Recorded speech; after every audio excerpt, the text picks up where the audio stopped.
We will be discussing policy imperatives for youth work in peacebuilding and social cohesion. So, Dr. Belton, I'd like to invite you back up, along with Dr. Erin Saltman, who is senior researcher at the Institute for Strategic Dialogue, and two of our awardees, Christian Mizzi from the Europe region, as well as our Pan-Commonwealth winner, Victor Ochen. This panel will be moderated by Mr. Lane Robinson, who is the head of programs of the Youth Division at the Commonwealth Secretariat. Where is Lane? Just give us one moment. In the meantime, Erin, do you want to tell everyone a bit about the work that you do since you're the newest person sitting here? Just very briefly. Hi, how are you doing?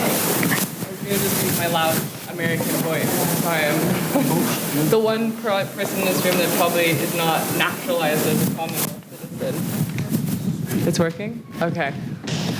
I'd like to think I'm a global citizen, except when it comes to renewing my visa. So I've been living in various places, and I'm happy to be able to join you here today. But I work for a think and do tank. So the Institute for Strategic Dialogue does action-oriented research that feeds into different projects we run that all have methods and evaluations around them, and that feeds back in sort of a cycle. But what that means is that we try to help put deliverables together in ways that are tangible. Now that, a lot of times I know with youth work, as we've said, it's very hard to try to measure and evaluate that. But actually, we're operating in a space where we just have to put the words behind it. So I help run the Youth Civil Activism Network, Youth Can, that was launched originally as a European network, and with the help of Catherine and Lane and Tiffany, we're trying to bring it into the Commonwealth regions as well. And what we do is we help do regional innovation labs where we bring capacity building in real ways through training to different regions, where it's actually assessing what young people are doing on the ground already and helping assess what they need to do that better and to reach wider audiences. So a lot of what we do is counter extremism. That could mean anything from social cohesion all the way up to more downstream working with people in violent extremist networks. And that's not up for us to decide. That's up to a local context and youth workers and young people on the ground already working within that context. I mean, there was a couple questions Lane brought up that I don't know if we're going to go through systematically, but I definitely had some thoughts about them.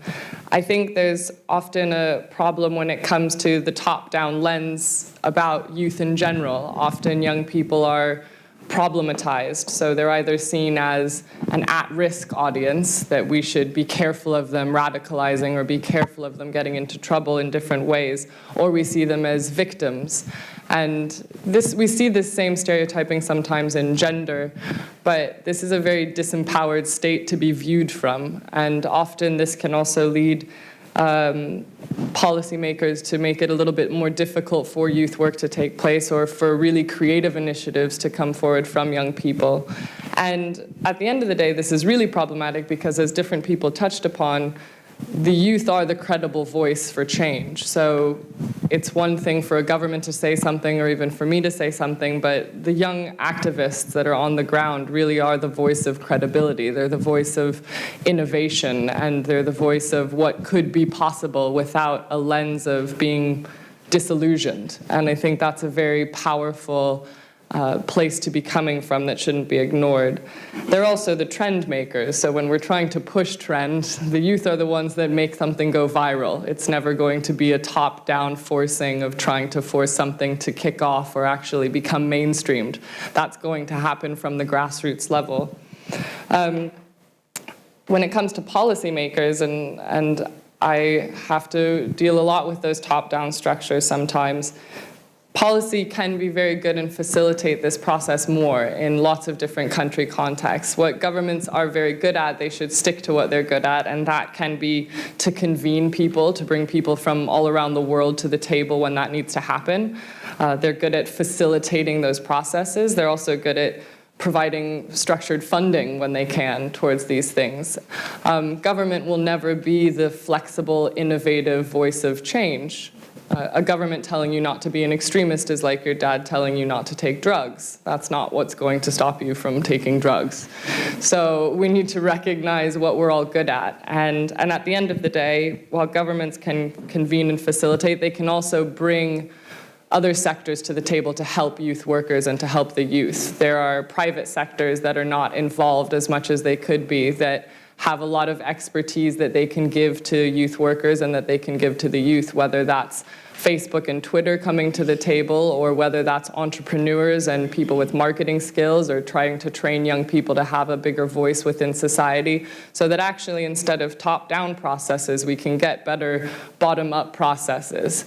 There's a lot of disillusionment, especially with political systems in a lot of different country contexts, and actually having channels where young people can voice in a way that feeds upwards is important. I'll end with just a small story. I was recently conducting an innovation lab in Amsterdam, and that's where we take regional activists and we bring them together with creatives and tech sector and Facebook people, and we develop counter-narratives throughout a day. We have them develop their ideas and create videos, and we teach them how to make them go viral if they can. And one of the people there was from Anne Frank House, and she was lucky enough to give us a tour of Anne Frank House. And one of the things that she said was that Anne Frank, the girl everyone knows from her diaries who died in the Holocaust, her father reflected later on her diary when he survived, and he said to him she'd always seemed like a little girl. And it was very interesting when he himself read his daughter's diary, because he had no idea how intelligent, emotional, constructive, and empowered she was. And I think that this lens upon the youth of seeing them as children instead of seeing them as empowered, innovative adults with incredible minds that aren't yet jaded is the only way that we can move forward in this space. So we've heard quite a bit from all of our panelists. We've heard from Brian and from Erin, and we've heard from our two youth workers. In fact, we've heard from all of them. What I want to do now is to see, maybe you have a few questions, because as they discussed and we had this dialogue going, some thoughts kept going through my mind, and I'm not sure if you had a few too, but I had a few. And one of the challenges I had in my own mind is, okay, so Brian is saying that disaffection contributes to the young people rejecting, and then that leads to the extremism. Why at this point in time? Why in these last few years is this now one of the hot topics that governments are getting concerned about in certain places? And why these key countries that we know of, in some of them in Africa, what is happening there? And I want to juxtapose that towards what's happening in other places in the Pacific. Why are these places not seeing, or is it that the trend will soon reach there? What is your response to a question like that? Why now? Why this issue about extremism? Why this issue about not having social cohesion? Why now, and why these certain spaces? Maybe, Erin, you probably could share some thoughts, and maybe some of these other colleagues may have some thoughts. And audience, if you have some thoughts as well, we're willing to hear them. But Erin, what do you think? From one perspective, the reason why, well, we've always had violent extremism, so whatever we call it, we know this is not something new. But it's sure that one thing that is new are trends like foreign fighters, people going abroad, radicalizing in a different speed because of interactions online, which is all documented. But the other thing that's very interesting that people neglect is one of the things I do is run a database tracking women that have joined ISIS, so that are traveling as foreign fighters to join ISIS as females. And when I look at their profiles through their online networks, they would make amazing peace builders. So actually, I'm looking at young women that are politically engaged, that are seeing a problem in the world, that want to make a difference, that want to help build a utopian society. And unfortunately, the outlet that gave them the answer was a violent extremist one, and no other voice reached them. And that's something we should consider, is also the humanization of people that have radicalized, and realizing that actually a lot of the reasons they give for being violent are reasons that would be the same for a peace builder to bring peace. So we need more youth workers and programs for young people to make changes and express themselves, because they're going to try to do it through whatever outlet is given to them. Chris, what do you think? Well, basically, I think I see myself as a youth worker working in the streets, as a safety valve. Because I'm in the middle between the young people and the authorities. The authorities want me to control the young people. The young people want to do other things. So I'm in between, just diffusing the thing. And as we all were saying, the most important thing is listening to the young people. Like Catherine was saying that Malta's in a very advanced stage of policy, Youth Workers Act, and it's a very good thing that we have all this structure. Now we need to make sure that this structure is really, really working. Because if we're not listening to the young people, the structure and the policies are not getting updated with how young people are thinking and what they want. So then that's the big issue what will happen, you know. Do you have a thought? Do you have a question for any of these panelists? Because I have so many questions in my mind, but I don't want to ask them all. I wonder if anybody else has any. I mean, for me, one of the big issues is, if that is so, why the countries know they have your expertise, they have your knowledge, they're seeing some of the work, we're recognizing you here today, and yet we find the governments investing in some very strange ways in terms of what to do about this problem. So what would be you're sitting before a cabinet office now, what would be one of your top recommendations, despite having hired more youth workers and placing them strategically and so on? What would be your recommendation to governments now in terms of policy on dealing with these issues, whether you're in the UK or in Africa or in parts of the Caribbean, around young people drifting more and more? What would be your policy recommendation to them? Because I think that is what people want to know. And I want to hear from Victor as well and from Brian on this issue. What would be your recommendation to them? Thank you very much. The first thing to do is to have a committed political system willing to give legitimacy to the voices of the young people. When you look more deeper in, let's say, from Africa, where majority of the population are young, and also they are caught up between transition, I think the majority of the African young people lacks role models. All they see is the leaders who have been in power. They have enriched themselves. They have, kind of divided the country, as you're seeing. This is what's happening around. And, we have so many issues of change that people want to, and we don't look at youth as leaders. We look at them as, a risk system. So what's the policy? So the policy here would be, if we seek to give legitimacy to the voice of the young people, then it's not about how many policies do we have in place, but if the single policy we have works, okay, the mechanism of audit, who reports to who when it comes to policies, there are quite a strong way of getting the information from young people, but feedback is not there. So that's one. Brian, what would you think? What would be your policy? You've been sharing your thoughts, but what would be your recommendation to a cabinet asking you this question? My recommendation to the cabinet, the current cabinet, resign. See, the problem I've got, I am an extremist. I tend to, my great-grandfather went to Spain to fight for the Republic. He come back with these stories of, fighting for freedom. And they're quite wonderful. And he thought he was going to change the world. And I suppose he did, to a certain extent.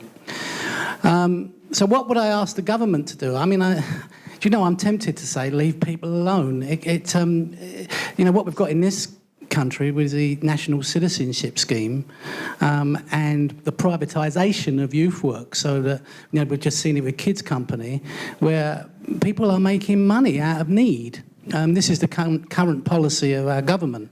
They've privatised the youth services. There is no youth service in this country anymore. So to ask David Cameron and co to actually back off and create a youth service, I don't think I'm going to get too far. So my hope and my faith is in young people themselves and in youth workers. The trouble I have is actually talking to youth workers to say, how are we going to be more creative? How are we going to take responsibility for ourselves? We're asking young people to take responsibility for themselves. We're asking them to be creative, and yet we're not coming up with any creative solutions ourselves, except to say, can the government give us more money? And the government, it's like writing to your bank manager, and at the moment we're saying, can you give us more money? And they're saying, what for? We say, we don't know, but we'll know when we'll see it. And that's not very good either. So is that then the problem with youth work? I mean, right across many countries, we're seeing governments cutting back more. Is that then part of the challenge we have in a week called Youth Work Week? It depends. You see, when we were in Pretoria, was it last year? We went to Pretoria. I mean, as I landed in South Africa, they banned the youth ANC, not just because I landed, but the youth ANC were banned, and they were the ones who started the stuff of getting away from, apartheid and separate development. And, one of the first things that was said is, we've got to be careful, and we want to get youth work because we don't want a Arab Spring here. Where we were all dancing in the streets going, Arab Spring, the young people are rioting, and I'm sitting in South Africa and saying, we've got to get youth work going because we want to stop there being an Arab Spring here. You see, because they don't particularly want young people to be in charge. Now, I would love the youth work to be given a legitimate voice. I'd love young people to be given a legitimate voice. But what I've learned is that's not going to happen. We're not going to have governments doing that. Not because they're bad, not because they're stupid, but there's not the structures for that to happen. We have to look to young people, activists, young people, and stop seeing them in deficit as people as needy. I mean, as you say, either a threat, look at here come the kids, they're going to destroy us, or poor old things, as actually seeing them as a resource and understanding them. They're the most energetic group, they're the most lively group in terms of minds, they're the group with the least to lose, with less stake in society, therefore they're dangerous because they've got least to lose. They're the group that has to be controlled. And that's what youth work has been trying to do in this country for a long, long time, and that's what, to a certain extent, some countries want us to export. So what was the policy? What was the policy? I mean, I think, again, I really do think that there is something about, I think perhaps stuff like the NCS, like regimented government funding of so-called youth work, which is really corrective to actually get people to conform, rather than have all these inventive, noisy, rebellious kids, is to get them to march in a row. I mean, basically, we're teaching kids to line dance. I would quite like that to stop. That would be quite nice. Erin, what about you? Any thoughts? Probably one or two specific recommendations. I'll keep it to one or two. I would love to tell policymakers lots of things, but I think one would be that it's not just, I think governments are often risk averse, and they're also not innovative and flexible, which they shouldn't necessarily be. Laws shouldn't be innovative and flexible necessarily, but they should know what they're good at, but also what their needs are. And actually, when it comes to things like countering extremism, you have great stakeholders in the youth population because they will know what's happening on the ground years before it actually affects your policy. So when we talk about prevention and social cohesion, these are actually the only way to counter extremism effectively. So creating channels that support that, and that doesn't have to necessarily be financial always, because unfortunately we do see that with no money, some of these youth workers make the most innovative, incredible things. That doesn't mean don't give them funding, but it does mean, keep your eyes and ears on the ground. It's worth actually having stakeholders in this population because they are telling and knowing of what will happen that will affect policy 10 years down the line. As was mentioned, by the time a bomb goes off or an attack happens, these young people on the ground will have known that was fermenting for a long time ahead of that. Victor? I wanted to say something about, if you check from the Commonwealth nations, most of the countries have, young people constitutionally prevented from taking over top leadership. I'm from Uganda, where you must be 35 years and above. When you are not a youth, then you can be a president. So why would we allow the majority voters to vote for the position that they can never be voted for? That could be one point of change. And then when you talk about extremism, who really defined what is extremism? And to what extreme do we push them before we can regard them as extremists? I think in most cases we tend to radicalize so much in a way that, let's say, for instance, right now we're having refugee crisis, which is now becoming a global crisis. Initially, not until when refugee issues reached Europe, it was not a global crisis. It was in Africa, it was just African refugee crisis. Ebola was the African crisis. Not until when it was reported in America, somewhere in Europe, then it became a global crisis. Really, who is global? Who defines who is? Are you saying that the media has a role in this conversation around, and when I asked you what is driving this, for me, I find that a lot of it is just the hot points that media is pushing to us and making us feel like something is happening. But as Erin said, we've been having this happening quite a lot of times across many different countries and regions, but now it's in our face more. That's what you're saying, Victor. Yeah, media, I would say there are many natures of violence. There's also media violence. The media is amplifying so much in the way. I think the moment we give attention to only young people who are caught up in violent actions, and then you forget to amplify the voices of the young people who are doing positive stuff. What Commonwealth has done a great job to acknowledge people are making changes at a local level. But always focus goes on who has blown off where, who has been caught where with a bomb somewhere. Then you give more attention. You're glorifying war. You're making it, we are not making peace building rewarding. Can we have donors? Can we have development partners who are committed to scale down the military funding and reinvest more money in peace building, in reconciliation? We have a generational issue. It's a matter of youth affairs. So now we've looked at the issues, we've had a discussion on them, we've seen your good work. So as we're going to leave from this space this afternoon, and we've heard so much, what should we be taking away in terms of what is this issue about youth work and peace? What should we be leaving with in our minds as a next step, as a Commonwealth? Let me start with the Commonwealth. What should the Commonwealth be thinking about going into next year and other years as it relates to youth work, youth and peace? And I see one or two hands. Okay, I see Rafi as well. I want to come back to that question. Rafi has been is one of our young professionals. You want to shout your questions out or just receive a mic there? Hello. I have a comment cum question. Sure. My fear is that at times we are being too politically correct, and in the process we end up treating symptoms rather than the root causes of extremism. I have observed, and I would seek your opinion on it as well, that most of the times we ignore the underlying ideological causes of these of violent extremism and social prejudices. In many countries contemporarily or currently, it is the hegemonic majoritarian narrative and identity discourse that is leading to the disenfranchisement of many young people who are from the minority sections across many countries.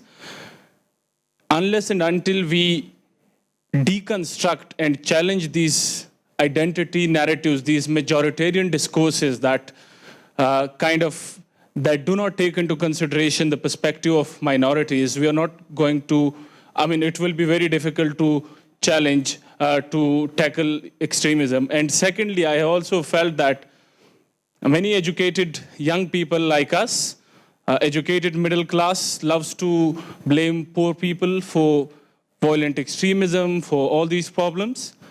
Whereas the reality is that in many countries, it's educated young people who sort of are the champions of these majoritarian narratives, where they believe in the supremacy of a particular narrative at the cost of some other people. And my concern is that most of the times youth workers sort of do not challenge this underlying ideological cause of extremism and terrorism.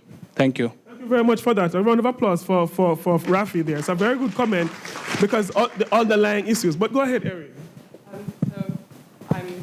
I'm a massive nerd. I'm a researcher, and I look at processes of radicalization and push and pull factors. And so I'm constantly aware, everyone right now is looking for that golden key of what causes someone to become a terrorist. And I've been to many things. I've talked to economists and sociologists and politicians. There's absolutely no research that would fund the fact that there's any link between social economic inequality and extremism. It's not there.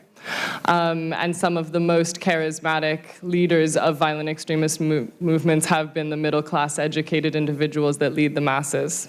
Hitler is a good example. We see also that it's less about the grievances and the push factors. That could prime you, that could leave a little door open.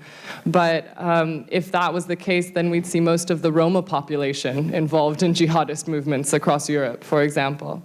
It's actually what extremism offers that's positive to people in their minds that brings them into these violent movements. So that's the offer. What are they offering? They're offering an in-group safety, familial, an ideology that promises glorification for you, a raised position in your stature for yourself, empowerment. And again, these are all things that strong peace-building initiatives and social cohesion projects can offer in much more tangible, real ways if they can be scaled up in the areas where they're needed. It's true, because I think we spoke with a young man from, I think, Sweden, or one of those countries, who had gone into the extremist thinking, and he's gone the other way, and he was planning on getting involved, going deeper and deeper. And he said, you remember at the Jordan conference, he stood up and he spoke, and he said, it was only when he was going to now go, as lose his mind in everything and go fully into everything, that he saw his mother standing in the audience, that his mother had not left him, despite all of what the rest of society was saying. His mother was offering him that safety, that he could still go home. And that, he said, broke the whole thing apart and made him go back home and change. And now he's a peace worker promoting peace. So I think what you're saying, there's some interest there. But what could organizations like the Commonwealth, and maybe as an institution, what could we be doing more of as we're looking to the future now? As this issue is rising, what could the Commonwealth do in terms of its policies and programs? Well, and then I probably want to hear from all of you about this as well. It's a hard question. I got past this. This is what the Commonwealth should do. Okay. Now you're taking notes? First of all, can I just come back to the point that was made over there? I think radical voices won't be heard because radical voices are not heard. The popular press and the television is not going to give a lot of time to minorities, because minorities don't have much power or money compared to the majorities. I work a lot with Roma, and I think they're tomorrow's terrorists. I think at the moment we're seeing a group that is becoming more and more educated, and leaders are arising. So I have a connection with that, and I do think that's something that's going to be on the agenda down the line. The point of the media, we have to sort of realise we are the media. We can carry on blaming the media, but we are the media. So when I'm giving a lecture and there's a student sitting there watching the laughing dog and talking to who's laughing dog, laughing dog, they're tuning in to the laughing dog. They're watching the silly cat, and I'm talking about now. How do we? Well, and I see that's perhaps something which the Commonwealth could do. I think it is getting down to some kind of grassroots response that is about how do we get young people concentrated on political and social movements in a responsible and organised and systematic way. I take youth workers, British youth workers, to Parliament just down the road here. Why are we here, Brian? What's those pictures? Who's the Prime Minister? And I say, this is the leader of the opposition. What's the opposition? Now, this is youth workers who had experience and exposure to education. So you can imagine when young people talk about it, the response is similar. So if we are going to do anything politically, if we're going to do anything socially, there has to be a strategy that actually is talking to young people, that can draw people, a bit like what happened in Scotland, and part of the ancient Commonwealth, if you like. The interest and the vibrance that happened in Scotland in the referendum, young people did connect. They've connected with Jeremy Corbyn. I don't know why. He looks like my maths teacher. But somehow they've connected with him. He's done a good youth work job in terms of politicising young people. We have to learn from that. And I think that is something that is a clue to the Commonwealth which can happen at grassroots. I think that's something we can move forward. Education or re-education of young people, getting down into the grassroots, having young people understand and unpack. Some sort of strategy that isn't a youth worker going out there lecturing to them saying, let's be more political. It's actually capturing that imagination which started the Arab Spring, which caused the youth ANC to rise up in South Africa back in the 70s. What was that turned that button? And we have to look But most governments, wouldn't want that. They would be afraid of that. No, I'm saying we have to do it. I'm not saying we start a riot. I am saying we should start a riot, but I know we can't do that. But there are actually systematic and process ways. And this is what youth work can do. What youth work can actually see is what can we do? How do we represent ourselves? And you talked of activists. I mean, I'm not worried about activists. Activists are activists. It's the non-activists that I'm worried about. So it's about raising that consciousness a positive way, though. Well, working with that, I believe the consciousness is there, but what I see is the consciousness and the effort not to be conscious. Yes. So I'm not interested in what you're interested in. Well, you should be interested in, well, I'm not. What are you going to do? Yeah. And that, the response to that, what's the response to that? Sure. What should the Commonwealth, institutions like the Commonwealth do? You have the UN partners. What would your thought be? Chris? You could go. Basically, I think as a youth worker, I'm abided by the policies and strategies. And most of the policies and strategies are based on reaching targets. And targets are but statistics. So as a youth worker, I'm only working on one line. How I'm going to reach the target, how I'm going to reach this statistic, so that I can show that I'm doing a good work, and then everybody is shaking my hands and telling me you did a good job. But while doing this thing, we're ignoring what we all talking about. All this is happening while we are thinking of maybe we're reducing unemployment. We're reducing. That's the thing. How do I use this target to get where I want to go? That's why I'm not saying, if we say we're not going to do the targets, stick the targets, we're going to ignore the targets, we're not going to get funding, we're going to get ignored. And the art of what we're trying to do, and what you and I have talked about certainly, is how do we use what we got? Che Guevara, pick up the enemy's weapons, use them against them, right? How do we use this to get where we need to go? And be creative in that. Erin, you wanted to jump in on this as well. That's something. I was just going to say that for most governments, when they're looking at targets, actually we see that measurement and evaluation is completely outdated. So especially when we look at holistic approaches, when we look at online engagement, when we look at what the theory of change is, actually most government versions of measurement and evaluation are completely Do you want to give an example? misguided, if not Can you give us an obsolete. example? So I deal a lot with online extremism and ways of countering and building different voices online sometimes. And governments often make their target about taking down content. So an example would be that the UK government has said, we have taken down 100,000 pieces of terrorist-related content. Now, that sounds like a big number, but if anyone is online very much, first of all, 100,000 is almost nothing. Second of all, they're not saying how many of those pieces of content were the same piece of content that kept coming back. And then they're also not saying, overall, did that have any effect on extremism online?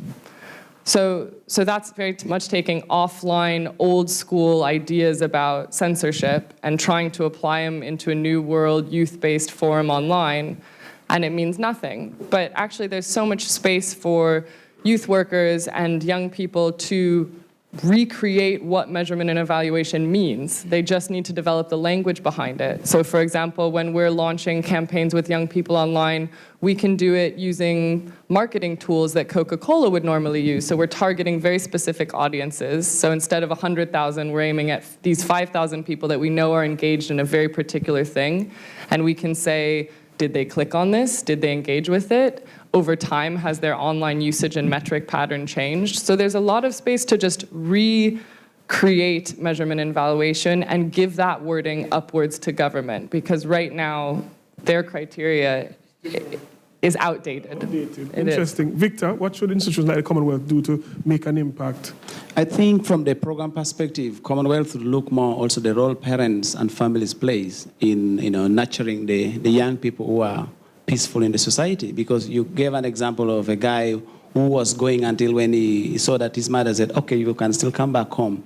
I have seen families struggling. The moment the kid sees that his mother, his father, his parents cannot afford to even raise food, there's nothing other, it's very difficult to expect something good coming out of that mind. And also the kid grows up knowing that I am the most dejected in the society. So it could be of help if there's a program that seeks to engage the families and also the parents at some point in nurturing the culture of tolerance and peace among young people. And then something to look also more into enhancing economic opportunity. Not until youth have something to lose, they will not fear to destroy. It comes from the ownership perspective. People need to own something. But if they feel like they doesn't belong to them, all they're looking for an opportunity of revenge, I think we are not giving an opportunity for that. And then maybe we need to demilitarize the concept of peace. We look at security with a military capacity, military supremacy, ethnic supremacy, national supremacy. This is completely not okay. The moment we make our military capacity a definition of our peace and our security, we are ignoring the effects in issues like food security, ethnic security. We need to change. We need to, and this will help us also stop glorifying war. The moment we make war look so fun, so cool, you might find it's fun because you're watching from television. Mm-hmm. But if you're to live in a community of violence, of war, it is a matter of death and life. You're surviving every next few minutes. And that is not fun at all. So if you can, make peace rewarding, make peace competitive, make peace benefiting. Mm-hmm. But if we make it, war is the only way. And the last thing I wanted to talk about was about the issues of, we have majority of uneducated and educated young people. In most cases, the system, which this is where the policy could help, our government system takes only people who are privileged to have gone through education process. Yet the majority of the young people who are caught up in a community where they have not been able to study, they have the energy, they have the anger, they have resentment, they have frustration. This is, if you don't employ them, rebel will employ them, yes. And that would be a big force. Those are the basic fundamentals. It is true. We have to make sure that we know we have a large forces. This majority of young population will form a big force at some point. So we can make that a positive force as opposed to waiting when it's too late, then it becomes negative. We're about to wrap up now, but I want to give some audience to share your own recommendations. Maybe you have a question as well. And I see a couple of hands there. I see one at the front here. If you have some recommendations you could share, there's 2 hands there. Just let me start with those at the back. And let's hear your questions. We just have about 5 or so minutes to go.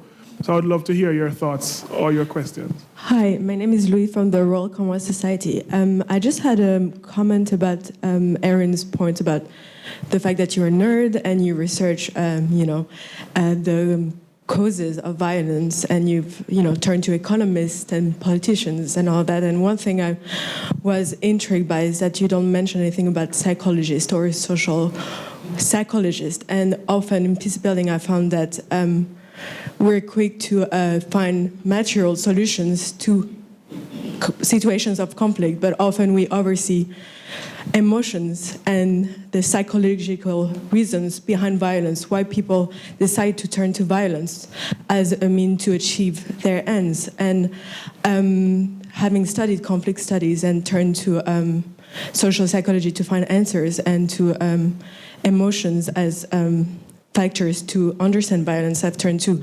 concepts such as shame and humiliation and self-esteem, and I find them very interesting concepts to understand why people turn to violence.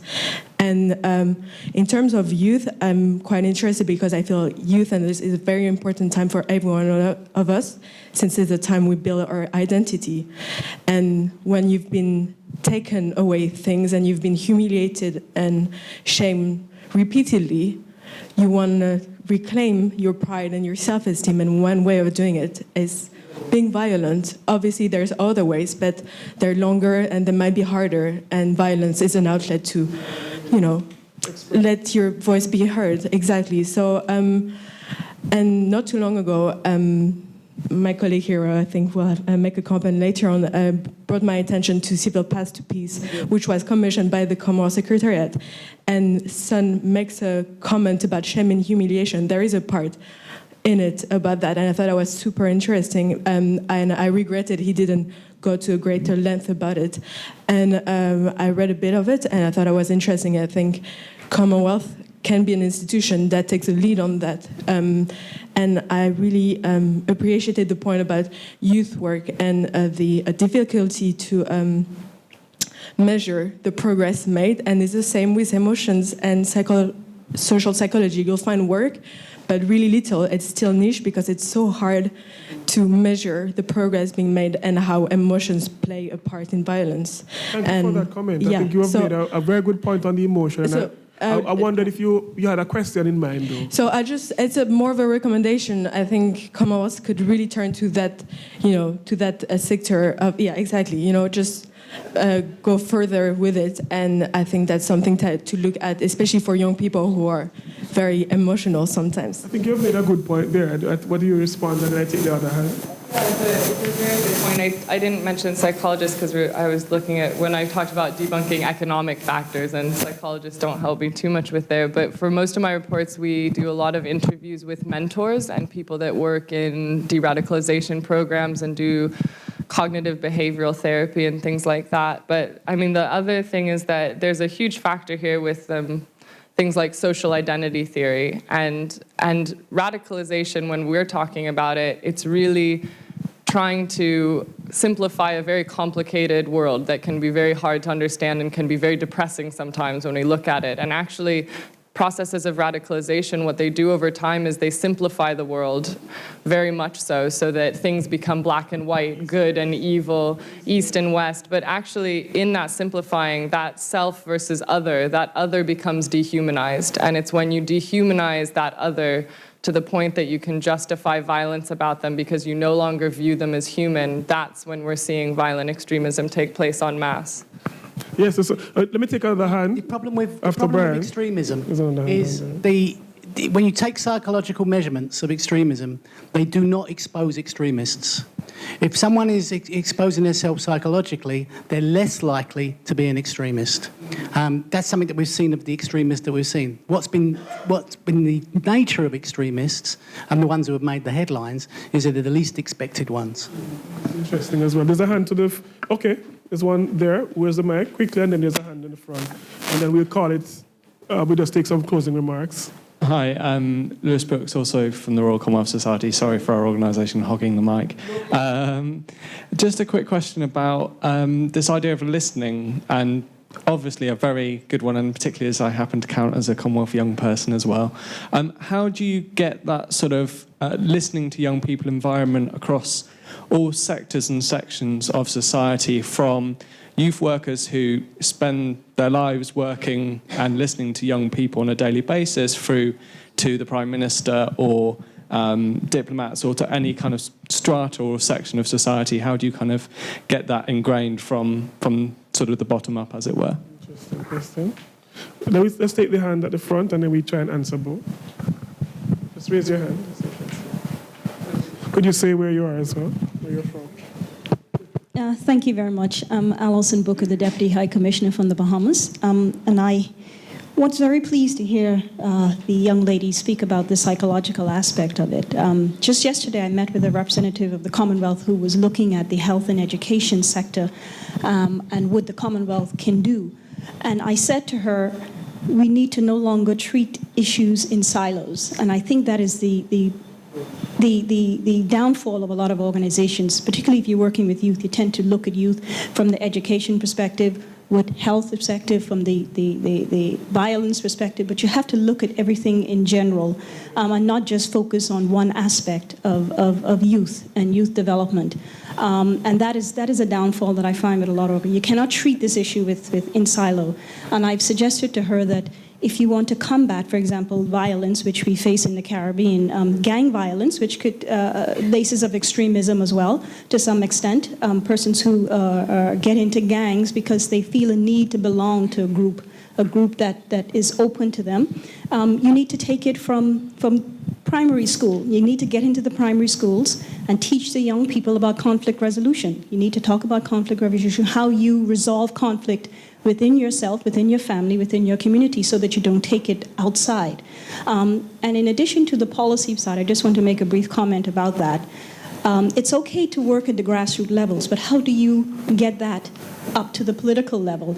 You have to try and get young people involved in politics. In the Caribbean, we have a youth assembly, a parliamentary assembly for Caribbean youth, who want to become involved in politics. And I think we need to now focus on getting young people involved in politics to run for office so that they can sit around the table and bring the issues from the grassroots up to the political level. Thank you very much. Thank you so much for that intervention. Let's hear some responses as we also wrap up, because I think our time has expired as well. I'll be very quick. I mean, one thing is about starting young, and I think it's important. And like my comment about Anne Frank, the whole point is she was a very, very young individual that was taking in so much of the world, and the adults around her even didn't recognize how much she was understanding. So we shouldn't be belittling young people.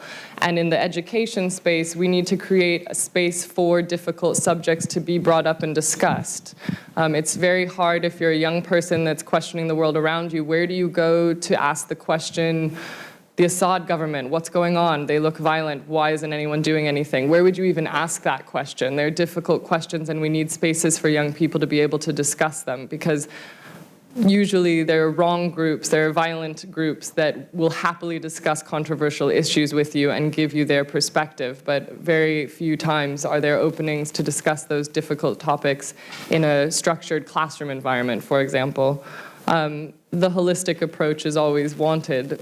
Some of these, when we look at former extremists especially, or people coming out of gangs, a lot of them have post-traumatic stress disorder. A lot of them have some really heavy psychological issues of having witnessed violence or been around extreme violence, and that's often ignored in a lot of different countries. So we need to be empathetic to people across the spectrum, from prevention to countering as well, because we need to be having a humanistic approach, I think.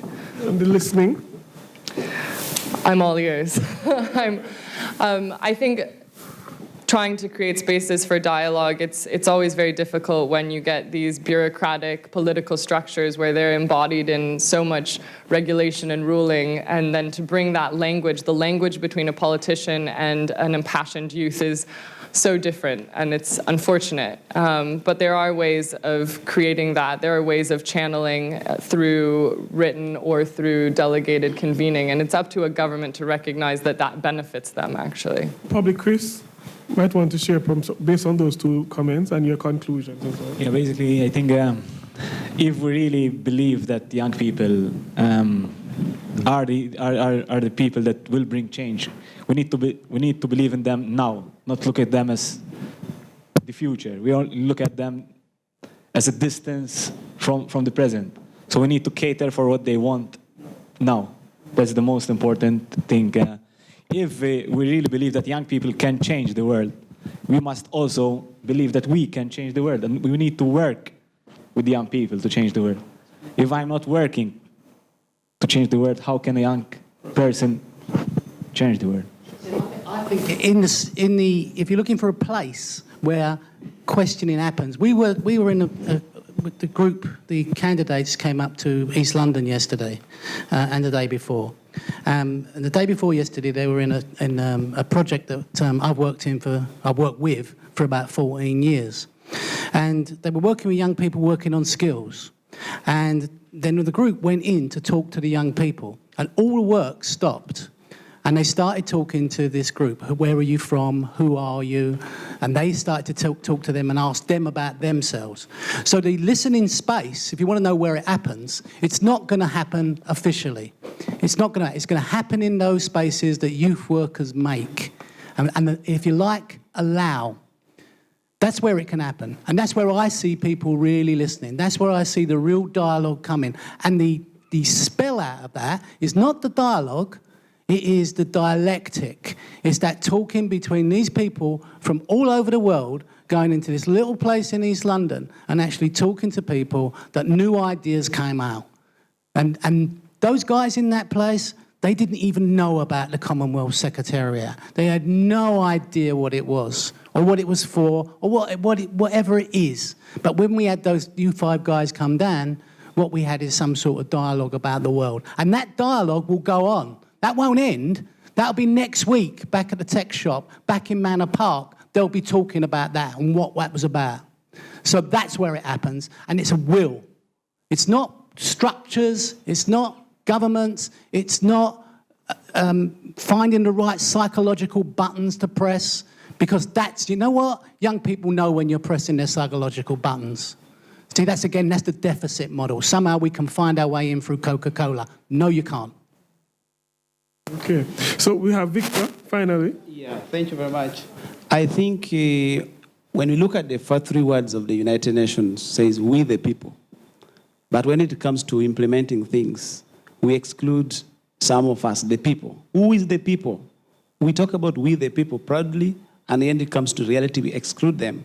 So I think we have to agree that we have the majority of the population in this planet are the young people. So if they are the right people with the right energy, I think they still have their integrity and their hearts in the right place.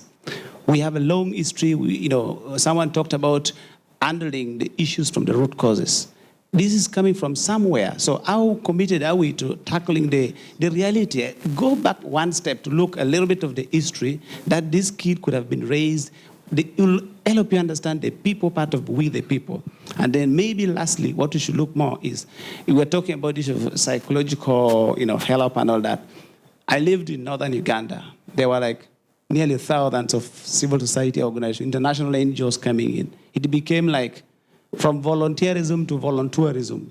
Everyone was going there with the word. But at the end of the day, you looked at, someone comes with the knowledge, the experts. Who defines really the expert? Someone come, I'm bringing capacity.